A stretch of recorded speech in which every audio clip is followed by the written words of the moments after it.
Well, I said we must park necrophilia. Well, it's time to bring it to the surface. It's necrophilia time. Ladies and gentlemen, can we have can we get some spinning lights, some fireworks? It's the necrophilia hour with Ryan Whittle. That terrible joke. Should I tell it? Yeah, tell it. It's awful. It's like, what is the definition of a necrophiliac? Uh-huh. Someone who likes to crack open a cold one. That's sorry, folks. Yeah. Sorry. Yeah. PG, T's and C's apply. Yeah. PGC. No, we did warn. There was a No, trigger. There was a trigger warning. No, but this is another movie that I watched but this is significant. It's close to my heart, sort of, because my mother. Necrophilia is close to your heart. No. Okay, all right. My mother told me that your dad took me to see this movie in the bioscope in Vereniging. And I was so petrified. It was horrible. Your dad was a player, because that's apparently the big first date thing. Yeah. Yeah. So the movie was called 10 Rillington Place. Okay. Yeah. It was also like a 60s movie. And so my fact is that this oak in 10 Rillington Place, which is in Notting Hill. Oh, so he was an English serial killer. Yes. In the 40s, late 40s. And he killed 8 people, women, maybe a child as well. There was definite indications of necrophilia. He stored some of the people in his in the boards, but in his house, like between the thing and the one under the boards of his house. And there's like some little section between the. So it seemed like a small little flat thing. That's what the movie showed. And the kitchen, like you rip back the kitchen wooden boards, and there's 3 bodies there and one there, and he was eventually hanged for his crimes in 1950. What was his name? Chap from, I think it's John Christie, 10 Rillington Place killer. And the book was then called 10 Rillington Place. All true, all factual. Oh, excellent. And then the movie was called 10 Rillington Place. And it's in London. It's in Notting Hill. John Christie was the chap's name. 8 women. And he would also, there was indication that he had a bit of a go. I get the sense, right, that if you got caught as a serial killer back in the day, you were a bit cuck. You were a bit shit at it. Because you were putting the bodies in the walls of your flat. Because... they didn't have forensics, right? They didn't have these kind of modern technology. They couldn't check your DNA on a murdered victim. So you must have been a bit slack, a bit stupid, but like not good at your job. And I'm sure there's thousands of serial killers that existed throughout time that have gotten away with, millions of murders simply because of the lack of DNA. And then I think about these things that now they're doing all these cold cases, where they're going back and they're kind of looking at the DNA of cases from before there was forensics. So they're kind of and they're catching guys, or at least they're finding out who the killers were from murders 70, 80, 90 years ago. And then I think to myself, isn't that weird? Like, that they have DNA samples from back then, like that like the police constable, not knowing what forensics was, not knowing the value of keeping, was walking into a murder scene, seeing sperm all over the walls, and telling his man, "Bag it, boys, and put it on a shelf in my office." It's a bit weird, isn't it? Yeah. It's a bit strange. Why were they keeping all of that stuff? Because I can imagine when it's like blood on a lapel or something. Yeah. It's just because you've kept the jacket. But quite often they're keeping everything, Yeah, no one's asking, why have you got a thing of... why have you got a cupboard full of sperm, Captain? Oh my word. Yeah. But anyway, so this guy, as you were telling that story, I was like, what an amateur. Why are you, like my first thought is, how would I have gotten away with this? And I suppose maybe he didn't have a way to get rid of the body easily in central London. But, putting them in the wall of your house seems to be asking for trouble, doesn't it? I think so. Or maybe he wanted them around so he could open, like every Christmas, like an advent calendar. he could open a section of his house and enjoy the prize within. I think it's a sign that, inner London's getting too congested because serial killers have nowhere to put the bodies anymore. They have to put them in the walls of a... Yeah, graves are 8 layers deep, and serial killers have nowhere to put the bodies but in the unhygienic spaces between their kitchen walls. Oh, wow. Yeah, although maybe, as you say, there's necrophilia involved, so perhaps he was keeping them as some sort of like... Because this was pre-inflatable women, It was pre-blow-up dolls. Yeah, maybe. Was it? That's a fact. When did they first come out? Hey? Or come in. Yeah, Is this the case, maybe? Yeah. Oh, my word. So, that's the 10 Rillington Place facts. Okay, so is the movie true? He was hanged, These movies 1950. are very seldom 100% true. So you're saying that it's all true. Yeah. I would say the movie was a dramatized version of the story. Really? Yeah. So the fact's not true then? So the fact, it can't be 100% true. All right. Well, bugger, you're right. But I tried to catch you. I said he was hanged for his crimes in 1950. Oh, I see. Here's the tragedy. He wasn't. One of the husbands was hanged incorrectly for the death of his wife and the kid.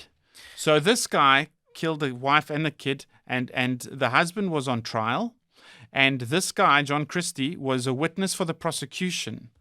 And they sentenced him to hanging.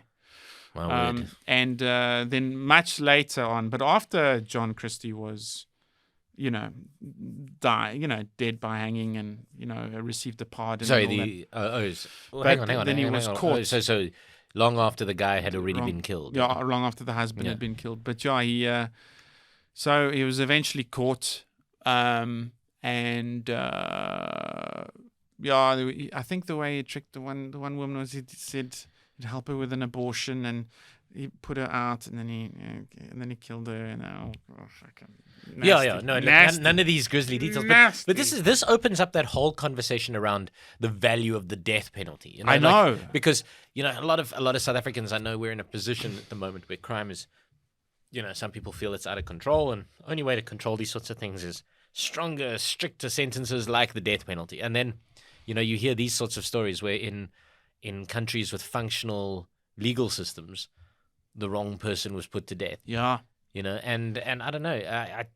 Certainly for me, it's not worth it. I'm leaning. I used to be, a bit and it came from my conservative views that, come on, bad people, eye for an eye, they don't get better. They've done such heinous things. But actually, I'm now more of a sign of a most sophisticated, civilized place is the way you treat your enemies, if you want to call them that, philosophically. And it's like we've got to be better than them, and we've got to show dignity just because they're human, even though they did heinous things. Because you just can't be like them. I think that's part of it. Like nobody wants to by sanctioning your government to kill on your behalf, you kind of indirectly become a killer yourself. Yeah. And I think that's part of it. But I think for me, the stronger part of it is this kind of injustice of executing. Firstly, we definitely imprison the wrong person a lot, but you imprison a wrong person, there's a way back. Yeah. After a couple of years, you get to say, we made a terrible mistake, and we're going to let you go, and it was awful for you. But it's not the end of the world. When you execute someone, that's it. That's the end. That's you. There's no way back. You can pardon a person after they did, but they went to that gallows. And where I'm torn is I believe some personality types can't change. There's no remorse and there's no redemption.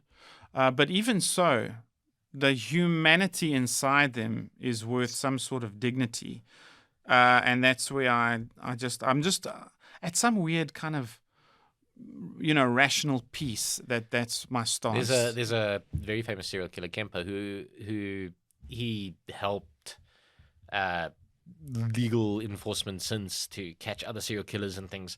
And what he did was he murdered a lot of women, and then he ended his murder spree by killing his extremely abusive mother. And then what he did was he turned himself in. He contacted the police and he said, I did all of this, I did this. They arrested him. He then purposefully gave them all this information about his killings before he called a lawyer, because he was like, I don't want later to want to back out, to be able to back out, I need you to lock me away. I'm a bad person. Like, Sure. I need you to send me to jail. He went to jail. Subsequently, he's been allowed to go on parole, but he skips his parole hearings. He just doesn't turn up for them because he's like, I will kill again. Like, you need to keep me in jail. Wow. Like, it's not. Yeah, so on some level, he knows that he's like a bad person. Wow, Yeah. that's So there is an element of that, I suppose. Yeah. At the moment, I've spoken quite a bit about Moses Sitole, because the ABC killer, and he was sentenced to jail for thousands of years, so he's never going to get out. We're going to pay. We as the South African public are going to pay for this guy to live in C-Max until he dies of old age. It's just it's an expense that we have. And we know he did it. He admitted to many of the killings. Is this one in I actually don't know much about him. Is it KZN? No. So he's called the ABC killer because he killed in Attridgeville in Pretoria, in Blackpan, and in Cleveland. Good Lord. So he claims that he didn't do most of the killings in Cleveland. Cleveland, is that in the south of Joburg? Where's Cleveland? Close to the city. Close to Joburg City. Yeah, I don't know. I actually didn't And look what it up, era but, was this? So this was the 90s, 2000s. Good grief. Yeah. Good bloody grief. So as I say, he's the one that they know he killed 38 people at least. But he says he didn't kill the people in Cleveland. He's admitted he killed and in fact the profiler for the case said that they believed that there were two killers operating there. And that it's possible that he killed only some of the people in Cleveland and others were killed by this other killer. But so he's now in jail. There's no parole for him. He's gonna spend the rest of his life there, and we're gonna pay for it. And there's kind of an argument there, I suppose, when you say, well, in a country that is so stretched for its resources and all these kind of things, and we know he did it, and he admitted he did it, and but yeah, as you say, the only thing keeping you back, as you say, morally, as a country, we've reprehensibly put a lot of people to death for things, traitorous activities against the apartheid regime, reasons that they should never have been put to death for, and no more of that, Yeah. Don't know why it's so almost settled in my soul. I don't know why, because even up to maybe 3 years ago, I was pro death penalty. Now I'm not. But maybe that movie Shepherds and Butchers maybe has also, something to do with it as well. And maybe you're happy now, Ryan. You don't have as much hate in your heart for your fellow man. Quite right, I must say. Quite right. Very good. Quite right.